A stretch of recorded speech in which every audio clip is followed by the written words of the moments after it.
Hello Axie Faction, welcome back. I apologize for the delay on this video, but AxieCon is just a few days away at this point, and I have been hard at work preparing. In fact, I will actually be casting some of the live competition there at the event, so whether or not I meet you there in person, I will still be bringing you the content. But as of now, we are about halfway through Season 0, and I have been itching to share my team with you all. I've managed to push all the way to top 64 with this team. Now, I do have something to admit to. My thumbnail, it's a lie.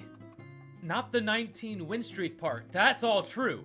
But the team, I've actually updated since then. This was the team in its inception, and I have to give credit to my teammate 1437 who came up with the ingenious idea of putting Shiba Taunt in the back lane. Now this team was working great for me, but the one problem I had was I felt like I was just lacking one more attack card on my mid lane.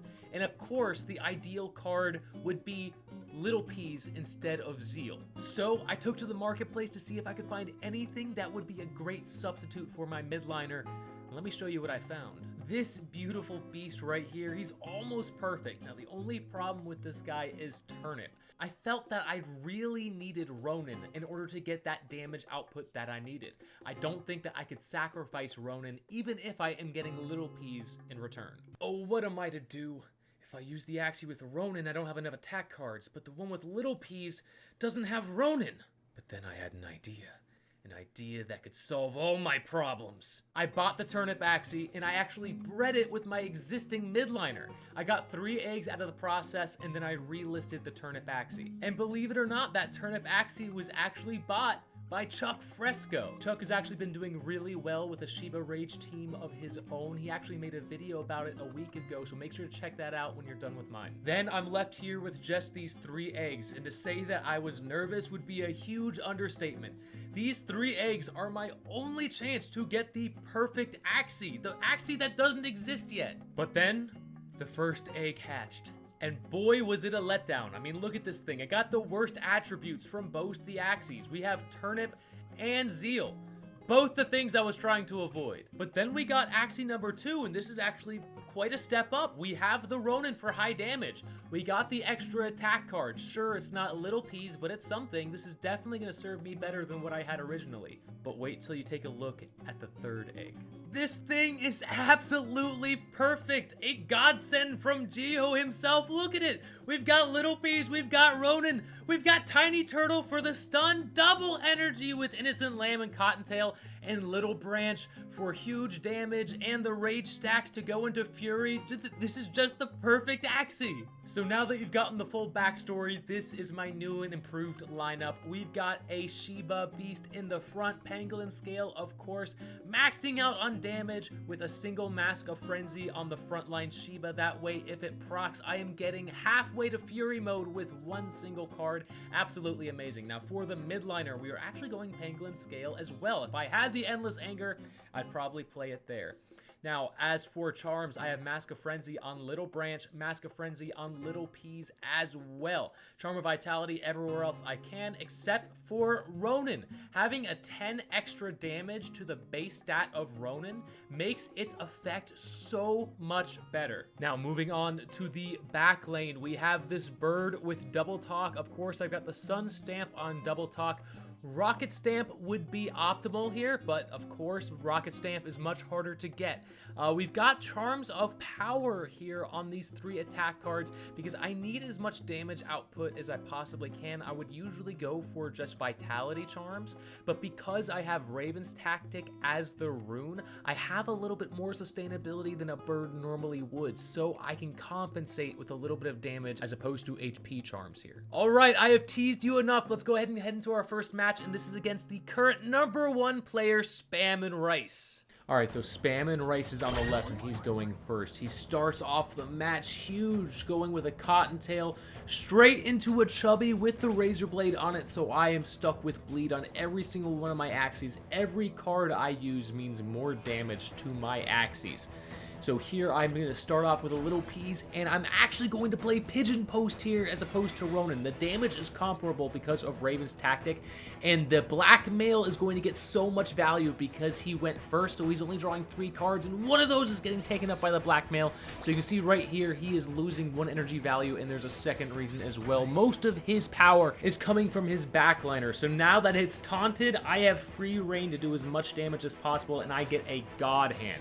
Huge damage for my backliner, giving me 5 rage stacks across the board, and I get an Innocent Lamb into Cottontail for 1 more energy, Eggshell for huge damage, again 116 damage for a single energy. That Eggshell's putting in huge work, and now Spam and Rice doesn't even know it, but he's already finished. He's looking to do a lot of damage here with the Grandma's Fan applying Vulnerable and Believer so he can go into Fury mode, but he forgot I was taunted! He only gets a single rage stack, so he can't go into Fury mode. He's forced to return a card, and now it's my turn. All I need is a Chubby or a Double Talk, and there it is! His backliner is finished. He never gets to go into Fury mode, and I am looking great here. We get a Shiba.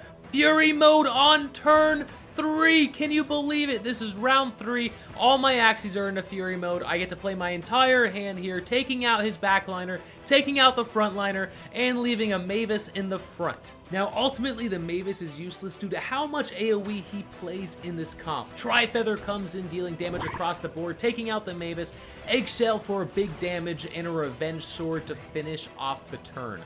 Now, he looks like he's in a really bad shape, but if he gets a good draw, he could still take this back with some good AoE cards. But unfortunately, I get Tiny Turtle, I stun him, and I have 2 more attack cards to take off some HP as well. And at this point, his Goose is cooked. Even if he somehow managed to redraw into Confident, he wouldn't be able to play it because he's stunned. He cannot play any cards other than Revenge Swords, and those will not do enough damage. He is forced to resign, and we beat Spam and Rice! Now, I do think that there was a lot of luck involved in how much value I got from that single blackmail, so I'm definitely terrified to run into Spam and Rice again because I'm not sure what the outcome will be next time. But I do have one more replay to show you, and this time it is against those infamous aggro Aqua teams. Alright, so here we are going up against the creme de la creme of Bubble Aqua teams. You've got a frontline Pangolin Beast with Gil and 384 HP. They get the bubbles off right at the beginning, but it's okay because I start off with Shiba into Cottontail, going right into a Ronin for big damage on turn 1. Now, for an aggressive team like this, I can't just go all out damage. They will outpace me every single time. Instead, I need to play a little bit smarter. Now, see this Kotaro. Look at how much damage it does over time. I will put up a marker. Pay attention to how much damage that is. It's coming back to my turn now, and I actually get a great hand. I'm going to start off with Early Bird to see what we draw into, and we get Shiba. I'm going to opt to play Innocent Lamb for the Cottontail and play Shiba instead of a Cottontail Pigeon Post combo. I don't want him to use the blackmail to outplay me, and I also don't want to taunt the bird because of the Kotaro on there. He could actually kill me. Now, look at this. Look at how much damage he does. He starts off with the Gil to get Bubble Bombs, so not only am I taking Kotaro damage in the back, I'm also taking Bubble Bomb damage as well. He's got 2 Nemos and a Goldfish, all he needs to take out my frontliner, and I am just continuing to take damage on that back Axie as well. And this last card comes in, he does take out my frontline Axie, and when it's all said and done, he's dealt 156 damage with a single Kotaro. That is insane. Luckily, I draw into that double talk, and I'm able to put that backliner to sleep. I place Vulnerable on their midliner, and I play Mavis in the front. Now, this was the hardest decision I've ever had to make. Do I do more damage? Do I play the Mavis in the back so I have a better chance in the late game? Or do I play it in the front to help absorb damage? I really feel like I needed an extra turn, an extra energy's worth of value to survive into the late game and get this victory. So I played the Mavis in front, and let's see how it played out. Now, considering the fact that his backliner is asleep, he actually gets a great hand here. Sleepless to kill the Mavis and Oran into my midline, getting all of his energy value for the entire turn, as well as popping one of those bubbles. Now, I am still in a bad position. He has the upper hand here. It all depends on what I draw into next, and we get a very similar hand to what we had turn prior. I play the double talk as opposed to playing the tiny turtle because I know he played so many cards in his midliner, he's most likely going to draw into cards on his backliner here now. And now that I know that he's going to be stunned more reliably, I play my Mavis in the back so that I have more energy value in the following turn. And if you saw, my suspicions were correct. I was able to lock out the majority of his cards. He was only able to play 2 cards that turn, and I have both my Axies still alive. Little Peas to apply vulnerable, and Little Branch to take the kill. I still have 1 more energy because of that Mavis, and I throw the Revenge Sword at my opponent, hoping to God that he does not have the cards that he needs to take out my Beast and my Bird. He has 2 Revenge Swords. Because the Raven's tactic gives me 20% less damage, I am surviving both of those swords with 32 HP into the following turn. And again, we are hoping for some good card draw. We get Eggshell and Sheba for just enough damage to take out the enemy, and we have another victory. That last game might be one of the best I've ever played. It feels so good when you can come back from one of those hopeless situations. This is one of my favorite teams I've played in Origins so far, but of course I'll always be iterating and changing things up to see what I can improve. And until next time, everybody, I'll see you at AxieCon.